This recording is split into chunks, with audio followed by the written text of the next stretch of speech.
नमस्ते।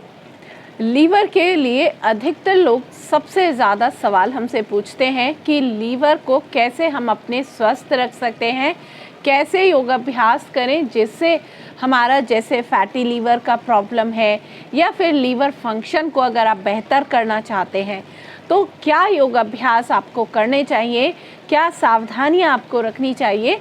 आज यही चीज़ें हम आपको बताने वाले हैं।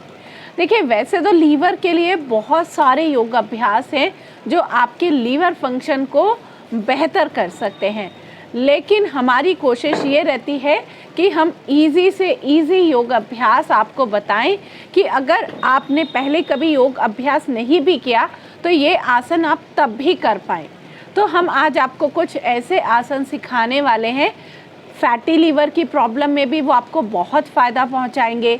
लीवर फंक्शन अगर आप बेहतर करना चाहते हैं उसमें आपको बहुत आराम मिलेगा, बहुत पाचन आपका बहुत अच्छा हो जाएगा। पैनक्रियाज की प्रॉब्लम अगर आपको है, डायबिटीज़ है या पैनक्रियाज आपका अच्छे से काम नहीं करता, तो उस समस्या में भी ये आसन आपको बहुत फ़ायदा पहुंचाएंगे। साथ साथ में हम आपको ये भी बताएंगे कि आसन के साथ साथ कौन से प्राणायाम आपको करने चाहिए और कौन सी सावधानियां खान पान में आपको रखनी चाहिए।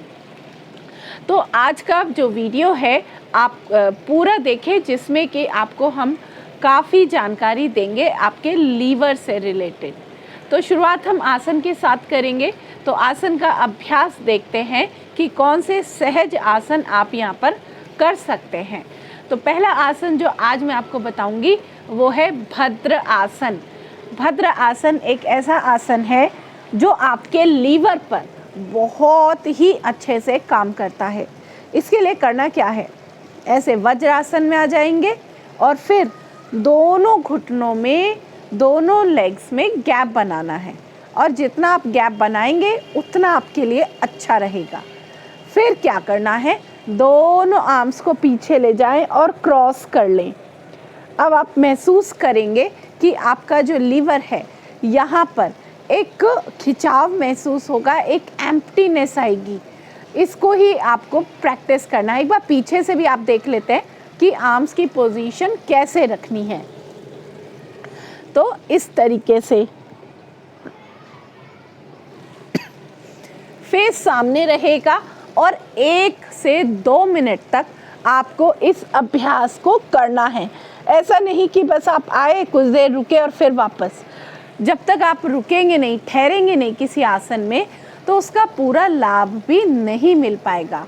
तो भद्र आसन आपके लीवर फंक्शन को बहुत बेहतर करता है, फैटी लीवर की प्रॉब्लम में भी फ़ायदा पहुंचाता है। नेक्स्ट प्रैक्टिस, अगला अभ्यास कौन सा है, वो है मंडूकासन। मंडूकासन के लिए भी वज्र आसन में ही रहना है।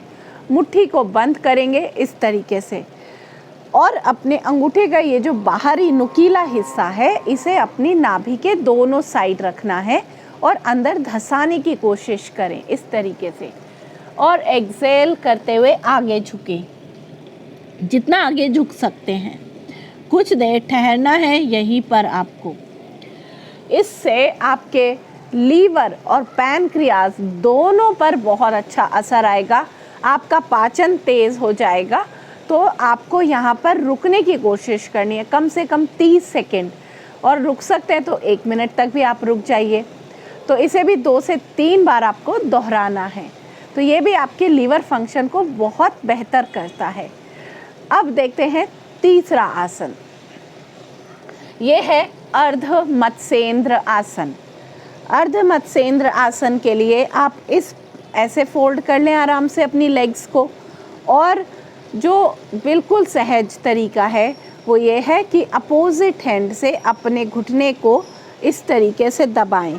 ठीक है, प्रेशर पेट पर यानी कि नाभि पर रहेगा और पीछे देखना है ऐसे, और रुके यहीं पर 1 मिनट 2 मिनट, या इस तरीके से भी होल्ड कर सकते हैं। पीछे देखने की कोशिश करें जितना देख सकते हैं इस तरीके से, और अगर आप अच्छे से कर सकते हैं तो इस तरीके से होल्ड करें। अर्ध मत्स्येंद्र आसन बहुत अच्छा आसन है। आपके लीवर, पैनक्रियाज, आपकी स्पाइन, आपका डाइजेशन, हर एक को बेहतर करने के लिए तो अर्ध मत्स्येंद्र आसन का प्रैक्टिस कम से कम 2 बार करें और दोनों तरफ से करें। 1-1 मिनट होल्ड करना है। अब एक ऐसा आसन मैं आपको यहाँ पर बताऊंगी जो बहुत सहज है करने में भी और बहुत असरदार है। इसके लिए करना क्या है, ऐसे सीधा बैठ जाएं, ठीक है, और सीधे बैठते हुए आपको चक्की चलान आसन करना है। चक्की चलान आसन आपका वज़न तो कम करता ही, ऐसा नहीं है कि आसन सिर्फ वज़न ही कम करते हैं, पेट ही कम करते हैं। ये आसन आपके ऑर्गन के फंक्शन को भी बेहतर करते हैं, तो लीवर के ऊपर बहुत अच्छा असर काम करता है। ये फिंगर लॉक करा और इस तरीके से पीछे जाएं और आगे आते हुए इस तरीके से चक्की चलाएं। कम से कम 20 बार आपको एक साइड से करना है और 20 बार ही रिवर्स, जितना हो सकता है पीछे जाने की कोशिश करें। इस तरीके से इस अभ्यास से आप देखेंगे आपके पेट पर बहुत अच्छा असर आएगा, लीवर पर आपको काफ़ी फ़ायदा इसका पड़ेगा जब आप चक्की चलान आसन को कम से कम 2 राउंड 3 राउंड रोज़ाना करें, नियमित रूप से करें। इसी तरीके से एक और आसन है मथनी। मथनी आसन का भी बहुत अच्छा प्रभाव आपके लीवर पर देखा जाता है। तो इसके लिए क्या करना है, मुट्ठी बंद रहेगी ऐसे और इस तरीके से पूरी ट्विस्टिंग पेट में करनी है, ठीक है। बिल्कुल जैसे आप मथनी चला रहे हैं उसी को इमेजिन करें और बस इस अभ्यास को करते जाएं इस तरीके से। तो फैटी लीवर हो, आपका लीवर का फंक्शन बेहतर करना हो, पाचन आपका स्लो हो, पेट बढ़ा हुआ हो, तो बस 2 मिनट तक करते रहिए इस तरीके से। आपका लीवर धीरे धीरे बेहतर होने लगेगा, उसका जो फंक्शन है वो भी इम्प्रूव होगा। अब कुछ आसन लेट कर देखते हैं जो आपके लीवर पर बेहतर काम करेंगे। तो ये आसन है हमारा पवन मुक्त आसन। तो पवन मुक्त आसन के लिए क्या करेंगे, दोनों लेग्स को फोल्ड करना है, ठीक है, घुटने मोड़ते हुए इस तरीके से। खूब अच्छा दबाव डालें अपने पेट पर, जितना डाल सकते हैं उतना दबाव डालें। सिर को ऊपर उठा सकते हैं तो ऊपर उठाएं। कमर दर्द या सर्वाइकल की समस्या है तो सिर ऊपर ना उठाएं। 1 मिनट कम से कम होल्ड करें यहाँ पर। 2 बार 3 बार दोहराएं। फिर क्या करना है, फिर आपको यहाँ पर नौकासन का अभ्यास करना है।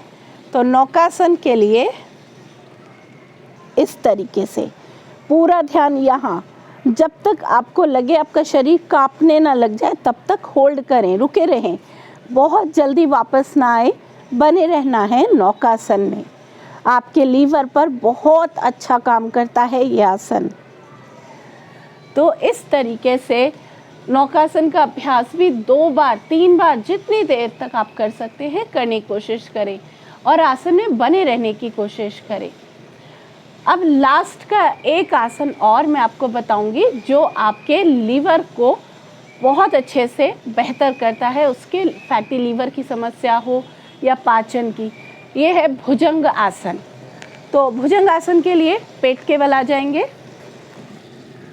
इस तरीके से और दोनों हाथों को ऐसे अपने साइड में रखें, ऐसे कोहनियाँ शरीर से मिली रहेंगी इस तरीके से, ठीक है। और इनहेल करते हुए ऊपर उठें यहाँ तक और बस यहीं पर रुकना है कुछ देर।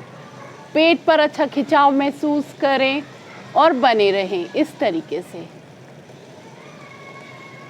जिनको कमर दर्द की समस्या है वो इस आसन को ना करें।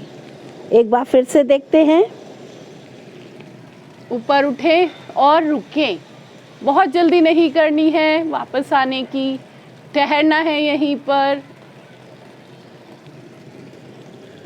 तो ये कुछ आसन आज हमने आपको बताए जिनके द्वारा अगर आप इन आसन का नियमित अभ्यास करते हैं तो इन आसन के द्वारा आप अपने लीवर को बहुत हेल्दी बना सकते हैं। अब जानते हैं यहाँ पर प्राणायाम। तो प्राणायाम में हम आज करेंगे 2 क्रियाएं, जो कि दोनों ही प्राणायाम नहीं है, दोनों ही क्रियाएं हैं।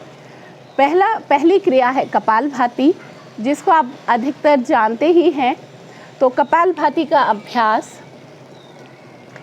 अपनी जगह कंफर्टेबल पोजीशन में बैठ जाएंगे और यहाँ पर अपने नेवल को, नाभि को एक्सेल करते हुए अंदर की तरफ पुश करना है। 1 सेकेंड, 1 स्ट्रोक।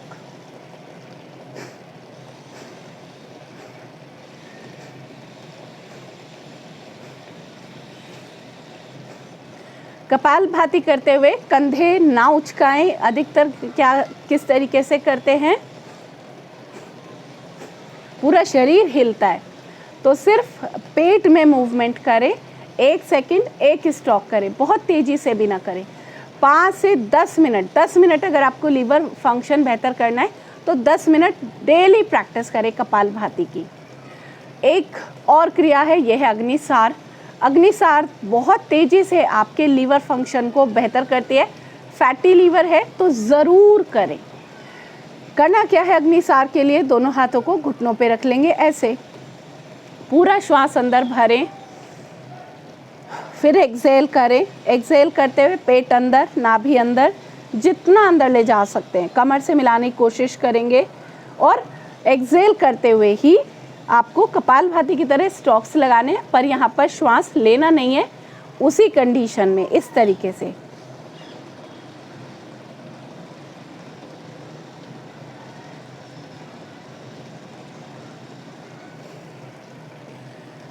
तो इस तरीके से आप 2 से 3 राउंड अग्निसार क्रिया के भी नियमित रूप से करें। तो ये फैटी लीवर की प्रॉब्लम हो या फिर लीवर, पैनक्रियाज, डाइजेशन का गैस बनती हो, कब्ज़ हो, तो ये ज़रूर करने हैं ये दोनों क्रियाएं आपको। और इसी के साथ साथ कुछ सावधानियाँ, आपको क्या क्या चीज़ें नहीं खानी हैं। डेयरी प्रोडक्ट तो छोड़ने ही हैं, दूध से बनी सारी चीज़ें आपको नहीं लेनी है। और जो सबसे ज़रूरी चीज़ है वो है चीनी। अधिकतर हम दूध वगैरह तो छोड़ देते हैं, पर चीनी, मैदा या कार्बोहाइड्रेट की जो चीज़ें हैं उन पर हम ध्यान नहीं देते। जबकि जो मेन कारण है आपका फैटी लीवर का या इशू, हेल्थ इशू का, वो आपके इन से ही आता है। अगर आप चीनी छोड़ दें और साथ साथ में अपना गेहूँ, चावल का इंटेक यानी कार्बोहाइड्रेट रिच चीज़ें कम कर ले, प्रोटीन का इंटेक थोड़ा बढ़ा दे, तो इससे आपको बहुत फ़ायदा होगा। साथ साथ में आपको यहाँ पर फ्राइड ऑयली चीज़ें से बचना है। और इन चीज़ों को, जितनी मार्केट की चीज़ें हैं उन सबको छोड़ दे, डेयरी प्रोडक्ट छोड़ दे, साथ साथ में चीनी ज़रूर छोड़ें। तो जब आपको लगता है कि इससे क्या फ़र्क पड़ेगा, तो ऐसा नहीं है। इन्हीं चीज़ों से आपको ये प्रॉब्लम बढ़ती है और इन्हीं से ही कंट्रोल करने से आप अपनी हेल्थ प्रॉब्लम को कंट्रोल कर पाएंगे। और डिटेल में बात हम फिर से करेंगे, क्योंकि ये जो टॉपिक है बहुत बड़ा है। तो खान पान पर किस तरीके से आप कंट्रोल कर सकते हैं, क्या क्या और बदलाव ला सकते हैं, इस पर हम एक अलग वीडियो लेकर आएंगे, क्योंकि ये वीडियो बहुत लेंथी हो जाता है और जिसको कि आप देख नहीं पाते पूरा, तो इसलिए हमने इसको 2 पार्ट्स में डिवाइड करेंगे। तो अगर आप हेल्थ को अच्छा रखना चाहते हैं तो नियमित रूप से योगाभ्यास करें, खान पान का ध्यान रखें और हमारे चैनल को सब्सक्राइब ज़रूर कर दें। ऐसे इन्फॉर्मेशंस हम आपके लिए समय समय पर लाते रहेंगे। Thank you.